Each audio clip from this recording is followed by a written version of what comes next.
নমস্কার বন্ধু, আবার চলে এলাম নতুন একটা কবিতা পাঠ করব বলে। আমার লেখা কবিতাটা প্রকাশ হয়েছে দেখুন, কথা কাহন প্রকাশনী থেকে, সম্পাদনায় শ্রাবণী রায়গুপ্তা। কবিতা সংকলনের নাম সমাজে সাত কথা। সম্পাদনায় শ্রাবণী রায়গুপ্ত। এই বইতেই আমার সংকলনেই আমার লেখা কবিতা আমি আপনাদের সামনে শোনাবো। অবশ্যই দেখাচ্ছি।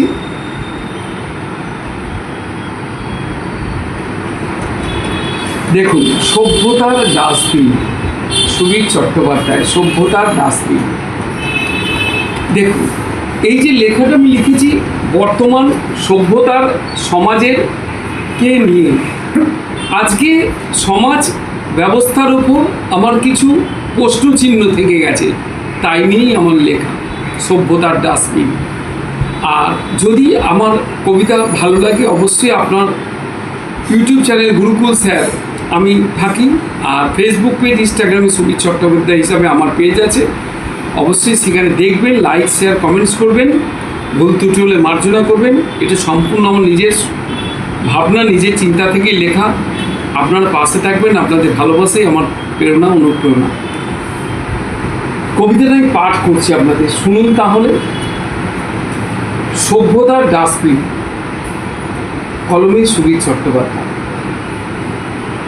পরনে জামা নেই, ফাটা গেঞ্জিটা লজ্জা ঢাকে না, ঢাকে শুধু আমাদের সভ্যতার মুখ। নাক দিয়ে ঝরে পড়া সর্দি মুছতে মুছতে সে খুঁজছে খাবার ডাস্টবিনে। হ্যাঁ, তোমাদের ফেলে দেওয়া ভোজের অবশিষ্ট সে খুঁজছে তার জীবনের অধিকার। চারিদিকে কুকুরের ঘেউ ঘেউ, দাঁত বের করে ওরা ঝাঁপাতে চায়, আর সেও দাঁত বের করে, কারণ ক্ষুধা তাকে শিখিয়েছে মানুষ হতে গেলে আগে বাঁচতে হয়। ভয় নেই, দ্বিধা নেই, কুকুরের সঙ্গে লড়াইয়ে সে কোনোদিন হারেনি। হার মানে শুধু এই তথাকথিত সভ্য মানুষেরা। একটু দূরে আলো ঝলমলে বিয়ের বাড়ি, সানাই বাজে, হাসির শব্দ, আকাশ ফেটে যায়। প্লেট ভরে খাবার আর প্লেট ভরেই ফেলে দেওয়া, এই তো তোমাদের সংস্কৃতি।